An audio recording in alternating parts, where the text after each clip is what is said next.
Welcome to Simplified UPSC by PPP, where we listen, learn, and grow together. Detailed notes in English and Hindi, plus practice questions for prelims and mains, only on our Telegram channel. Link in description. Want early access to all videos of this series?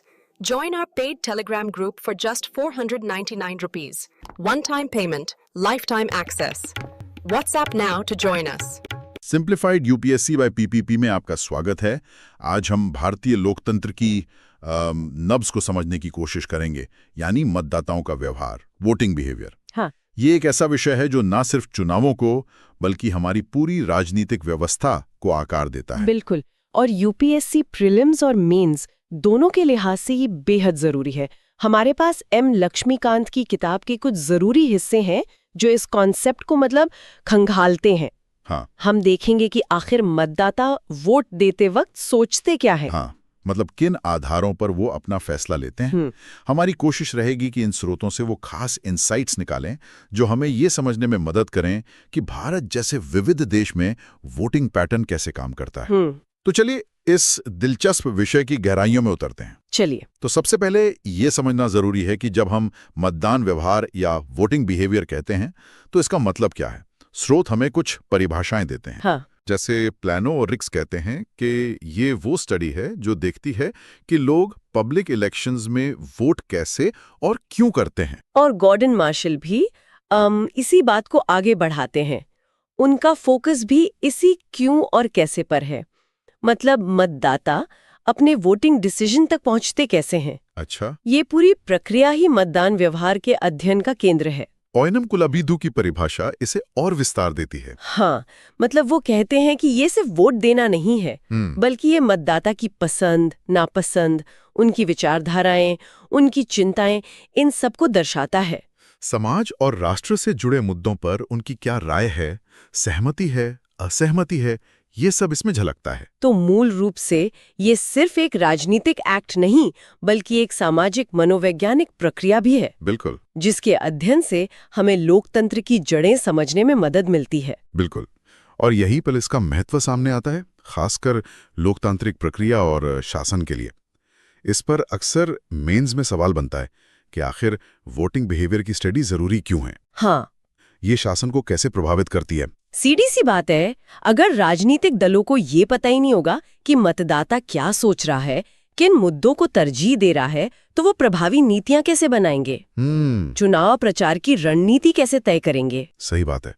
ये पार्टियों को voters की नब्ज समझने में मदद करता है, और सिर्फ पार्टियों के लिए ही नहीं, ये पूरे लोकतंत्र के स्वास्थ्य का भी एक इंडिकेटर है। हाँ, बिल्कुल। इससे पता चलता है कि नागरिक कितने जागरूक हैं, कितने सहभागी हैं। जब मतदाता सोच समझकर वोट करते हैं तो सरकारें ज्यादा जवाबदेह बनती है। और यहाँ एक महत्वपूर्ण तथ्य सामने आता है। मतदान व्यवहार का विश्लेषण चुनावी नतीजों की भविष्यवाणी करने और राजनीतिक रुझानों ट्रेंड्स को समझने में भी सहायक होता है। अच्छा। पॉलिटिकल साइंटिस्ट और पार्टियां इसी के अध्ययन से समझ पाते हैं कि कौन से मुद्दे या कारक चुनाव परिणामों पर हावी रहें। तो संक्षेप में कहें तो वोटिंग बिहेवियर का अध्ययन हमें लोकतंत्र की जमीनी हकीकत दिखाता है। हाँ। प्रीलिम्स के लिए प्लानो और रिग्स, मार्शल और कुलाबीदू की परिभाषाएं ध्यान में रखनी होंगी। बिल्कुल। और मेंस के लिए इसका महत्व, नीति निर्माण और शासन पर इसका असर, ये समझना जरूरी है। चलिए अब भारत के संदर्भ में बात करते हैं। हाँ। स्रोत बताते हैं कि यहाँ मतदाताओं के व्यवहार को प्रभावित करने वाले कई कारक हैं। जी। इनमें सबसे प्रमुख और शायद सबसे ज्यादा चर्चित हैं जाति और धर्म। हाँ, ये भारतीय राजनीति की एक ऐसी सच्चाई है जिस पर हमेशा बहस होती है। अक्सर ये सवाल उठता है कि क्या भारतीय चुनावों में जाति और धर्म की भूमिका समय के साथ कम हुई है, या ये आज भी उतने ही प्रभावशाली हैं। स्रोत तो यही इशारा करते हैं कि ऐतिहासिक रूप से ये दोनों पहचान के बहुत मजबूत आधार रहे हैं। बिल्कुल। राजनीतिक दल भी अक्सर वो वोट बैंक बनाने के लिए इन भावनाओं का इस्तेमाल करते हैं। उम्मीदवार चुनना हो, प्रचार करना हो या गठबंधन बनाना हो, जाति और धर्म के समीकरणों को नजरअंदाज करना मुश्किल होता है। बिल्कुल। स्रोत सीधे उदाहरण नहीं देते, लेकिन हम सब जानते हैं कि कई पार्टियां किसी खास जाति या धार्मिक समुदाय के समर्थन पर काफी निर्भर करती है।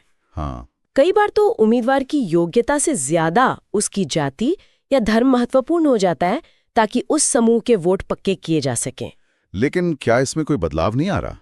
शहरीकरण, शिक्षा, बढ़ती राजनीतिक जागरूकता, खासकर युवाओं में, क्या ये कारक जाति और धर्म के प्रभाव को कम नहीं कर रहे हैं?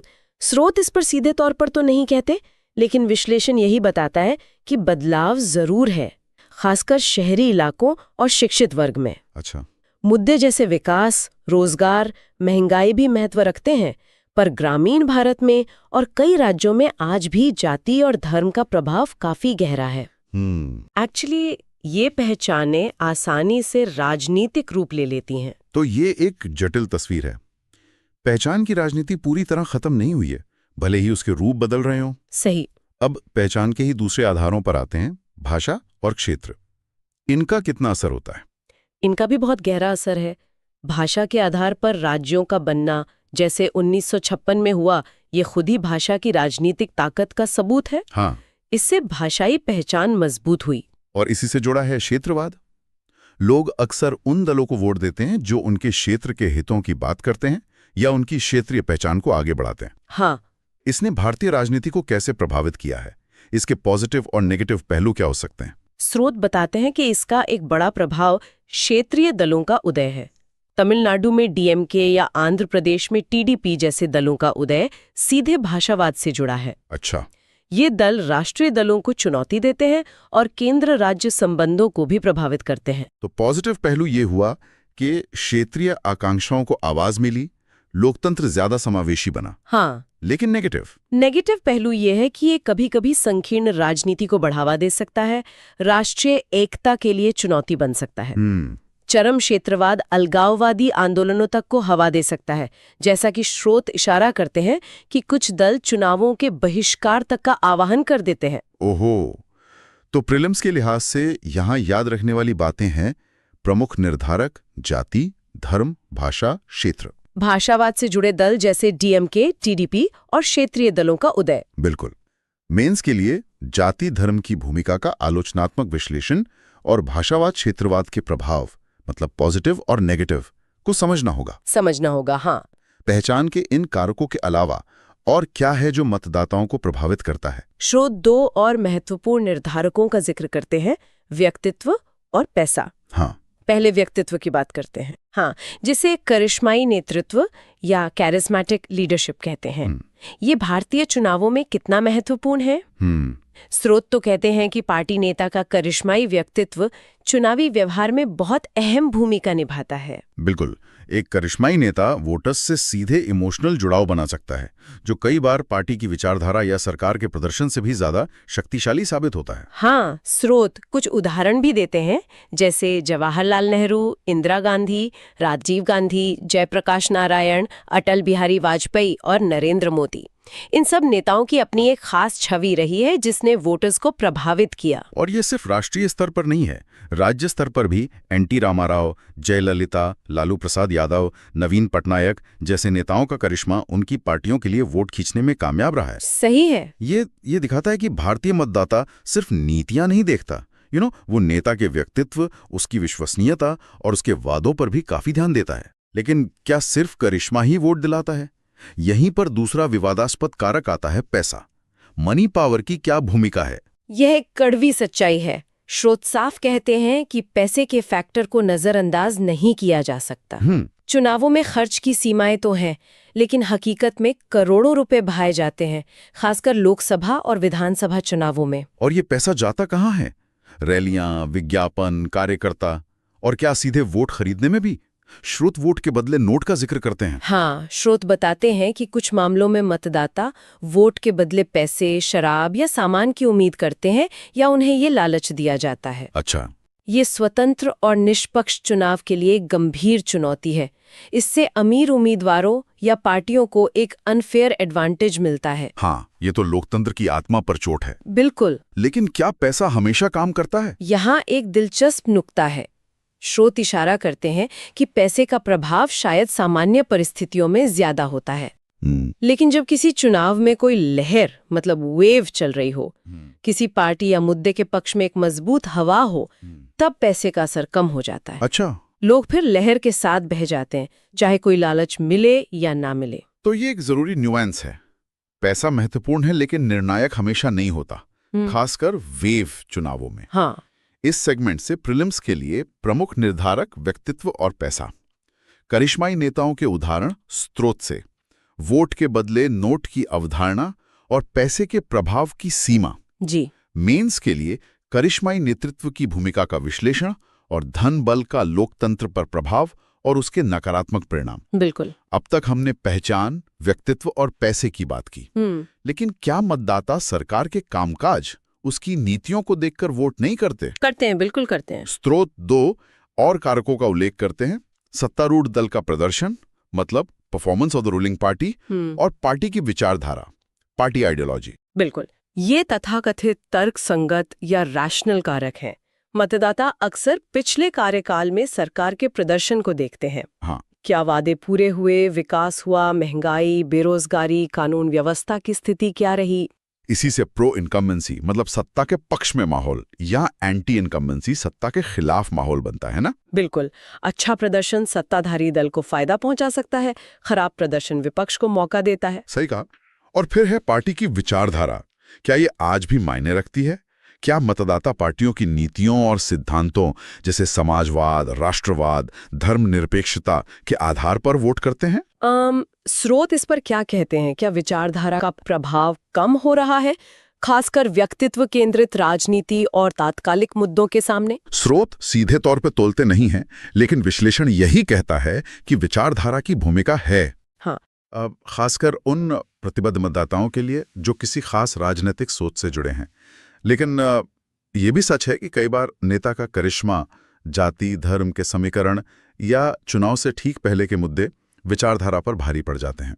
तो ये दिखाता है कि मतदान व्यवहार सिर्फ पहचान की राजनीति या भावनाओं का खेल नहीं है, इसमें प्रदर्शन और विचारधारा जैसे तर्क संगत तत्व भी शामिल है। हाँ, लेकिन असल जटिलता इनके आपसी घालमेल में है। बिल्कुल। ये सभी कारक, जाति, धर्म, भाषा, क्षेत्र, व्यक्तित्व, पैसा, प्रदर्शन, विचारधारा, एक दूसरे से जुड़े हुए हैं। कौन सा कारक कब हावी होगा ये चुनाव क्षेत्र और मतदाता पर निर्भर करता है। हाँ, बिल्कुल। हो सकता है कोई मतदाता सरकार के काम से खुश न हो, पर अपनी जाति के नेता को वोट दे दे। सही। या किसी नेता के करिश्मे से इतना प्रभावित हो कि पार्टी की विचारधारा या प्रदर्शन को नजरअंदाज कर दे। ये संभव है। तो इस सेगमेंट के मुख्य बिंदु, अन्य निर्धारकों में प्रदर्शन और विचारधारा शामिल हैं। मेंस के लिए शासन के प्रदर्शन का मतदाता निर्णयों पर प्रभाव और भारतीय चुनावों में विचारधारा की बदलती प्रासंगिकता का विश्लेषण महत्वपूर्ण है। तो आज हमने एम लक्ष्मीकांत की अध्याय 83 से जुड़े स्रोतों के आधार पर मतदान व्यवहार की अवधारणा और भारत में इसके जटिल निर्धारकों को समझने की कोशिश की। हाँ? हमने देखा कि ये एक बहुआयामी पहेली है जिसे जाति, धर्म, भाषा, क्षेत्र, व्यक्तित्व, पैसा, प्रदर्शन और विचारधारा जैसे कई टुकड़े मिलकर बनाते हैं। बिल्कुल। यूपीएससी की तैयारी के नजरिए से देखें तो प्रीलिम्स के लिए परिभाषाएं और सभी प्रमुख निर्धारक जानना जरूरी है, जबकि मेंस के लिए इन कारकों का आलोचनात्मक विश्लेषण, इनके बीच का रिश्ता और भारतीय लोकतंत्र व शासन पर इनका कुल मिलाकर क्या प्रभाव पड़ता है, ये समझना होगा। हाँ। ये भी समझना होगा कि ये कारक स्थिर नहीं है, समय के साथ बदल रहे हैं। ये स्पष्ट है कि भारतीय मतदाता के मन को पढ़ना आसान नहीं है। कोई एक फॉर्मूला नहीं है जो हर चुनाव, हर क्षेत्र, हर मतदाता पर लागू हो। नहीं। एक ही मतदाता अलग अलग चुनावों में अलग अलग कारणों से वोट कर सकता है। और यही भारतीय लोकतंत्र की जटिलता और खूबसूरती भी है। बिल्कुल। जाते जाते एक सवाल श्रोताओं के मन में छोड़ जाते हैं। आज के डिजिटल युग में जहां सूचनाएं तेजी से फैलती हैं और सोशल मीडिया का प्रभाव बढ़ रहा है, मतदान व्यवहार के ये पारंपरिक निर्धारक जाति, धर्म, क्षेत्र, पैसा, व्यक्तित्व किस तरह बदल रहे हैं? बहुत अच्छा सवाल है। क्या डेटा एनालिटिक्स और सोशल मीडिया प्रोफाइलिंग जैसे नए अदृश्य निर्धारक उभर रहे हैं जो हमारी पसंद को ज्यादा सूक्ष्म तरीकों से प्रभावित कर रहे हैं? इस पर जरूर सोचिएगा। सिंप्लीफाइड यूपीएससी बाय पीपीपी सुनने के लिए धन्यवाद। धन्यवाद। Thanks for watching. Follow us on Telegram and Instagram. Don't forget to like, share, and subscribe.